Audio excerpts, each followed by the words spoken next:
example of continuum philosophical insight. And today we're going to take 15 minutes to talk about the meaning of the word evidence.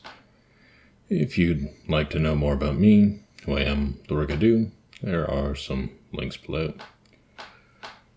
Now, today's topic arises in the wake of the controversies surrounding the 2020 presidential election.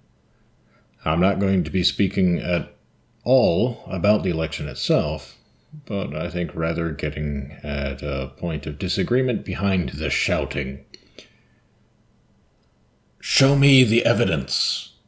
I recall someone screaming this at me repeatedly, digitally in text, that is, with exclamation points and the word evidence in all caps. Over what precisely, I do not recall. It was some years ago. Probably, it was something having to do with the existence of God, or perhaps the nature of science, or something along those lines. As I vaguely recall, I asked the person what he meant by evidence, and amidst the screaming there was probably something shouted about numbers, measurements, empirical data, and so on. There's an empty, somewhat vapid kind of validity to this thinking. The word evidence has its deepest etymological roots in the Latin ex and videre, meaning out from and to see. We do not, however, see evidence with our eyes. And indeed, if evidence is important for understanding, and especially for demonstration, it cannot be what we see with our eyes. For our eyes themselves make no interpretations, but only convey to us something for interpretation. The connection between things seen is not itself something seen. That relation between the claim and what is put forward for it as evidence, between the conclusion and its support, is not something which can be sensed at all, not something seen or heard or touched. In other words, we mean by the word evidence that one observed object further signifies some causal relation between itself and the claim for which it is being offered as evidence. This causal relation cannot be directly observed through sensation, for relations cannot be sensed, but is or must be perceived in the patterns of things as related, and can therefore be intellectually inferred from them as something which is actually existent. Show me the evidence. Well, in an important sense, I cannot. I can only present you a claim and then show you something which signifies evidentially. But this thing which signifies evidentially is in fact evidence requires a grasp of the relation between the evidential piece and the claim, and most especially how something about the claim explains the existence or the nature of the evidential piece. For you to see the piece as evidence depends entirely upon your own ability to infer from what is seen to a relation which can only really be known. The received is in the receiver, in the mode of the receiver, as the Aristotelian maxim has it. Thus, if you are too ignorant or willfully combative against the claim being made, you might reject anything as having an evidential relation.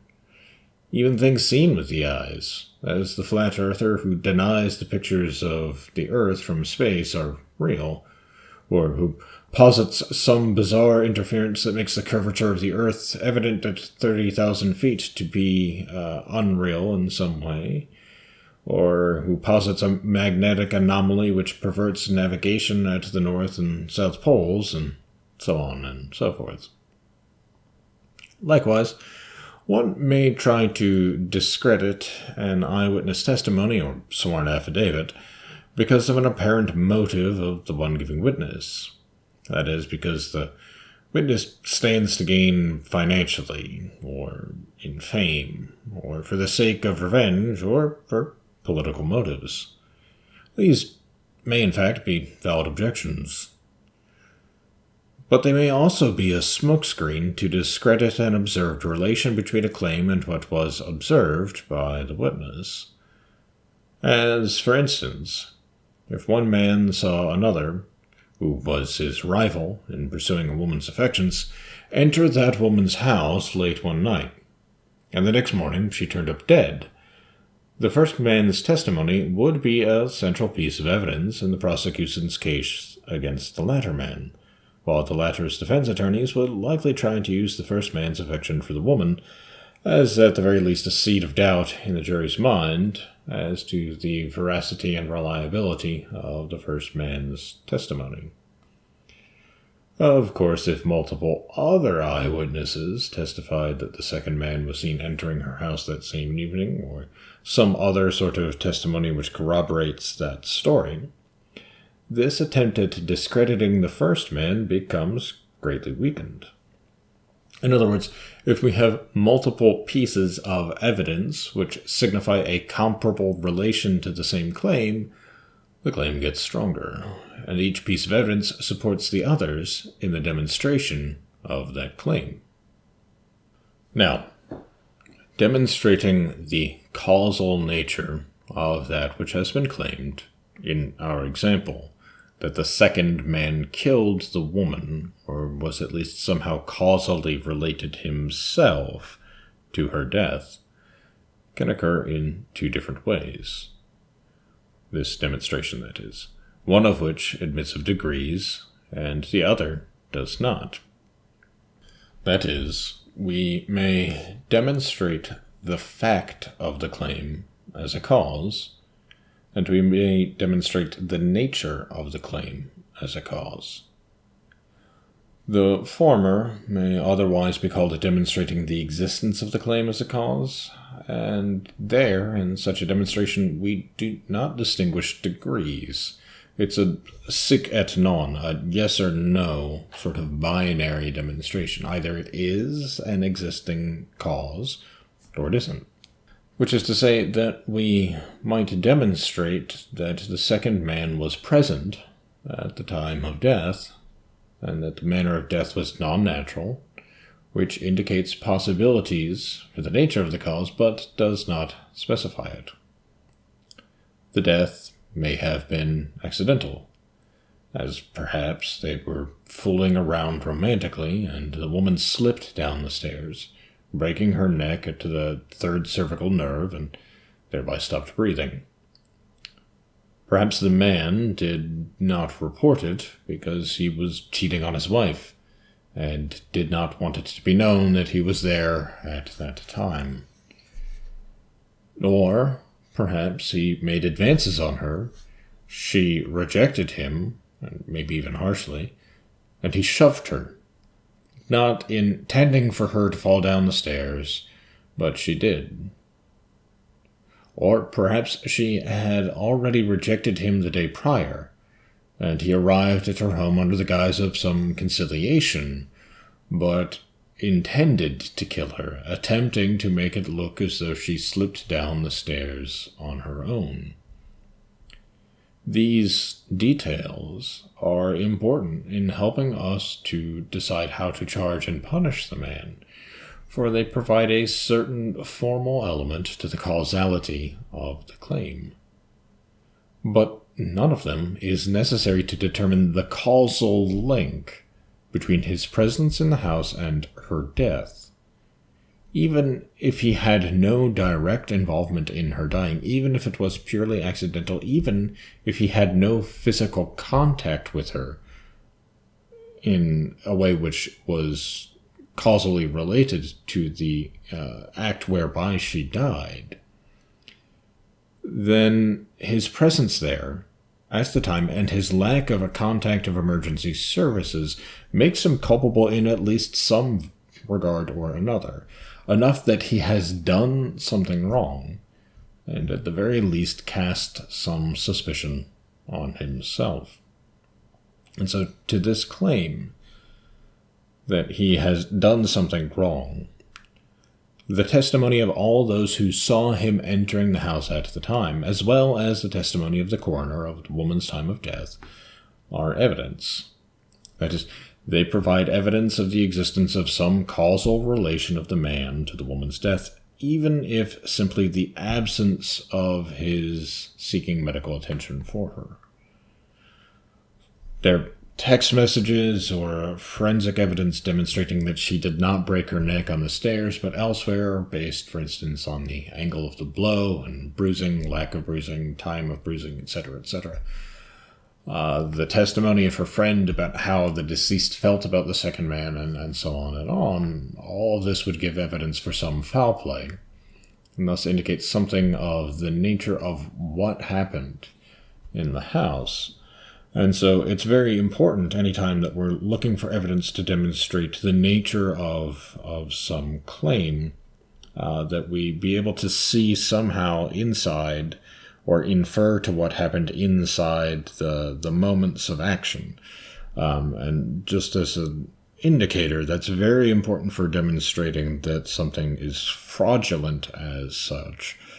Though it's not necessary for demonstrating that something wrong has gone on in a case where fraud might be the nature of the cause.